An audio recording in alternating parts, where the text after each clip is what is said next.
नमस्कार दोस्तों। एडी का दर्द आज के टाइम में एक ऐसी समस्या बनता जा रहा है कि जिसके केसेस दिन पर दिन बढ़ते जा रहे हैं, या कहें कि जिसके पेशेंट दिन पर दिन बढ़ते जा रहे हैं। मोस्टली अगर आप सुबह सुबह सोकर उठते हैं और बिस्तर से जैसे ही नीचे पैर रखते हैं या हल्का सा चलते हैं तो आपकी एडी में बहुत ज़्यादा तेज़ दर्द होता है, जिसकी वजह से आपको या तो पीछे बैठना पड़ता है या फिर आप थोड़ा बहुत चलते हैं तो चलने के बाद जैसे ही आपके पैर गर्म होते हैं तो आपको दर्द में आराम मिलता है, दर्द थोड़ा ठीक हो जाता है। हल्का सा दौड़ते हैं, हल्का चलते हैं तो भी आपकी एड़ियों में दर्द होने लगता है या सिन पेन होने लगता है, आपने देखा भी होगा। आज मैं इसकी ही बेस्ट मेडिसिन बताऊंगा, जिसको लेने से 3 दिन में ही आपको दर्द में आराम मिलना शुरू हो जाएगा। तो शुरू कर लेते हैं। अगर हील पेन की आपको समस्या है, पैर में क्या होता है कि एडी के नीचे वाली जो साइड होती है उसमें हील बोन होती है, उसे कैल्कनस बोन बोलते हैं। और इस कैल्कनस बोन में क्या होता है कि कभी कभी उभार आ जाता है कि नीचे की साइड को, मतलब कि एडी जो है नीचे की साइड को ओवर ग्रोथ हो जाती है उसकी, जिसे हम या तो हील स्पर बोलते हैं, कैल्कनस स्पर भी बोल देते हैं। ये सबसे कॉमन हील पेन है। अगर आपको हील पेन होता है तो सबसे कॉमन कॉज क्या है, हील स्पर ही है। उसके बाद आप देखिए जैसे कि मैंने पिक्चर लगाई है, उसमें जो आपकी हील है, हील से एक लिगामेंट दिख रहा होगा वाइट। वो लिगामेंट क्या होता है कि हील से निकलकर उंगलियों तक जाता है, मतलब यह कहे कि कैल्कनस बोन से निकलकर आपकी उंगलियों तक अटैच रहता है। वाइट वाला देखो आपने लिगामेंट दिख रहा होगा। ये क्या होता है कि आपके जो पैर है उसकी फ्लेक्सिबिलिटी के लिए बहुत ही ज़रूरी होता है। आपके पैर में फ्लेक्सिबिलिटी बनी रहती है, उसके लिए बहुत ज़रूरी रहता है, क्योंकि जब आप चलते हैं तो आपकी पूरी बॉडी का जो वेट होता है वो आपके पैरों पर पड़ता है, और उसके बाद जो है पैर अच्छे से उसको वेट को क्या कर लेते हैं, मेंटेन कर लेते हैं, और इससे आपको चलने में मदद मिलती है और आप अच्छे से चल पाते हैं। ये इस लिगामेंट के कारण ही होता है। ये लिगामेंट जो होता है, इस लिगामेंट को प्लैटर फेसिया बोलते हैं। और इस लिगामेंट में अगर सूजन आ गई हो, कई बार क्या होता है कि ज़्यादा वेट पड़ने के कारण इस लिगामेंट पर प्रेशर पड़ता है, और इस प्रेशर पड़ने के कारण जो होता है कि इस लिगामेंट में खिंचाव सा होने लगता है, मतलब खिंचने लगता है, खिंचाव आ जाता है। कभी कभी हल्का सा ये लिगामेंट जो है फट भी जाता है। देखो आप देख रहे होंगे पिक में, जहाँ पर एक एडी के पास में रेडनेस बनी हुई है और वहाँ पर एक क्रैक सा दिखाई दे रहा है। आप देखो साइड में दिख रहा है। जिसके बाद क्या होता है कि उसमें सूजन आ जाती है, जिसे हम प्लैटर फैसाइटिस भी बोलते हैं। इसके अलावा चोट लगने के कारण भी एडी में दर्द हो सकता है। कभी कभी यूरिक एसिड बढ़ जाता है, तो और यूरिक एसिड के जो क्रिस्टल होते हैं मोस्टली तो वो अंगूठा और उंगलियों के जोड़ों में क्रिस्टल जो होते हैं जम जाते हैं और फिर वे चुभने लगते हैं, काटने लगते हैं, इनकी वजह से दर्द होता है। फिर कभी कभी क्या होता है कि एडियो में भी वे क्रिस्टल जम जाते हैं, जिसकी वजह से एडियो में दर्द होता है। ये मेन कॉज थे एडी के दर्द के। मोस्टली क्या होता है कि जब शुरू में एडी में दर्द होता है तो क्या होता है कि सभी लोगों का होता ही है कि वो इग्नोर करते हैं कि हो रहा होगा ऐसे ही, जिसके कारण ये दर्द क्या होता है कि बना रहता है और फिर बढ़ता ही चला जाता है और ठीक नहीं होता है। जब आप सुबह उठते हैं तो एडी में दर्द रहता है। अगर आपके एडी में दर्द हो, सबसे पहले आपको क्या करना चाहिए, कुछ नहीं, सबसे पहले एक्सरे कराएं। मोस्टली जो कैल्कनस स्पर होता है या कहें कि हील स्पर होता है, जब आप एक्सरे कराएंगे तो उसमें या तो हड्डी बड़ी हुई दिखाई देगी, जो कि आपने देखा होगा कभी कभी कि हड्डी जो होती है वो नीचे की साइड को एक नुकीली सी निकली हुई दिखाई देती है,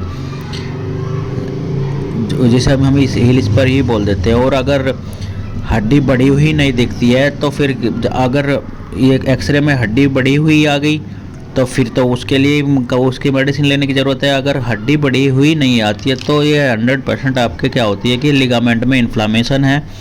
और साथ ही अगर आप यूरिक एसिड का भी टेस्ट करा लेंगे तो उससे भी पता चल जाएगा, क्योंकि दोनों चीज़ें क्लियर हो जाएंगी कि एक्सरे से क्या क्लियर हो जाएगा कि आपकी हड्डी तो नहीं बढ़ी हुई है, यूरिक एसिड से क्लियर हो जाएगा कि आपका यूरिक एसिड तो नहीं बढ़ा हुआ है। अगर दोनों ही क्लियर है कि आपका यूरिक एसिड भी नहीं बढ़ा हुआ है, हड्डी भी नहीं बढ़ी हुई है, तो सिंपल सी बात है कि लिगामेंट में आपके इंजरी है या फिर लिगामेंट में आपके इन्फ्लामेशन है, तो फिर हमें उसका ही ट्रीटमेंट लेने की बात करनी चाहिए, ट्रीटमेंट ले लेना चाहिए। अब बात कर लेते हैं एडी के दर्द में कौन कौन सी मेडिसिन देनी चाहिए। पहली मेडिसिन है अर्निका मोंटाना। ये एज ए पेन किलर बहुत ही अच्छा काम करती है, सूजन को ठीक कर देती है, मतलब इन्फ्लेमेशन को ठीक कर देती है। और अगर हिल स्पर है जिसके कारण आपकी एडी में सूजन आ गई है, उसे ठीक कर देती है। और लिगामेंट में सूजन है, उसे ठीक कर देती है। अर्निका मोंटाना की आपको क्या करना चाहिए, 200 की पोटेंसी में 2 बूंद सुबह 2 बूंद शाम को डायरेक्ट टंग पर ही ले लेनी चाहिए। जैसा कि अब बिस्तर से सुबह उठकर नीचे ज़मीन पर पैर रखते हैं और बहुत तेज़ दर्द होता है, तो उसके लिए अर्निका बहुत ही इफेक्टिव मेडिसिन है। अब दूसरी मेडिसिन की बात करें, रोटा 200, जो कि कॉमनली एडी के दर्द में ही दी जाती है। ये लिगामेंट के सूजन को ठीक कर देती है और साथ ही जो इस पर्क के कारण आपको एडी में सूजन आ गई है, ये उस सूजन को भी ठीक कर देती है। साथ में लिगामेंट को हील करती है। और लिगामेंट के में जो सूजन के कारण पैर का बैलेंस सही नहीं हो रहा था, जिसके कारण आपका, क्योंकि एक पैर का जब बैलेंस सही नहीं होगा तो आपको क्या करना पड़ेगा, दूसरे पैर पर प्रेशर देना पड़ेगा। उससे क्या होता है कि दूसरे पैर में भी दर्द होने लगता है। तो ये क्या करती है, ये आपकी जो लिगामेंट है उसको, इन्फ्लामेशन है उसको ठीक करेगी और जिससे कि आपका पैर बैलेंस हो जाता है। तो आपको क्या करना है, रोटा 200 की 2 बूंद सुबह 2 बूंद शाम को वही सेम डायरेक्ट टंग पर लेनी है। जो आपकी हिल स्पर की प्रॉब्लम है या कहेगी कैल्कनस स्पर की प्रॉब्लम है, वो बिल्कुल ठीक हो जाएगी। और बात करते हैं आगे आपकी, अगर आपको हिल स्पर की प्रॉब्लम है तो उसमें क्या करना चाहिए, आपको कैलकेरिया फ्लोर 6x की पोटेंसी में लेनी चाहिए। इसकी 6 गोली सुबह दोपहर शाम डायरेक्ट मुंह में रख करके चूस लेनी है। ये क्या करेगी, आपकी बड़ी हुई एडी को धीरे धीरे करके सुखा करके बैलेंस कर देगी, ख़त्म कर देगी। और इसे लेने से धीरे धीरे जो वो ठीक हो जाएगी। आपको ये मेडिसिन 3 से 4 महीने यूज करनी पड़ेगी, क्योंकि 3 से 4 महीने में जो बड़ी हुई हड्डी है उसको मैनेज करने में टाइम तो लगेगा ही लगेगा। और अगर आपके लिगामेंट में सूजन है तो आपने जब मतलब एक्सरे करा लिया या यूरिक एसिड का भी करा लिया, तो उसमें ना तो हड्डी बढ़ी हुई आई है और न ही आपके यूरिक एसिड बढ़ा हुआ है। तो आपको क्या करना है कि SBL कंपनी की 80 टैबलेट आती है, वो क्या करती है, लिगामेंट की जो इंजरी है उसको भी ठीक कर देती है, बहुत ही जल्दी ठीक करती है। मोस्टली ये क्या होती है कि ये फ्रैक्चर या लिगामेंट इंजरी जो होती है उस पर ही काम करती है। आपको क्या करना है, 80 टैबलेट की 2 गोली सुबह दोपहर शाम को मुंह में रख करके चूसनी है। और साथ में आपको रोटा और अर्निका मोंटाना तो लेनी ही लेनी है। अब मैं बता देता हूँ आपको मेडिसिन कैसे कैसे लेनी है सीधा डायरेक्ट ही। अगर आपको हील स्पर की प्रॉब्लम है तो आपको क्या करना है, अर्निका मोंटाना 200, रोटा 200 के साथ साथ में कैलकेरिया फ्लोर 6x की 6 टैबलेट सुबह दोपहर शाम को यूज करनी। मतलब हिल स्पर मतलब आपकी अगर हड्डी बढ़ी हुई है तो।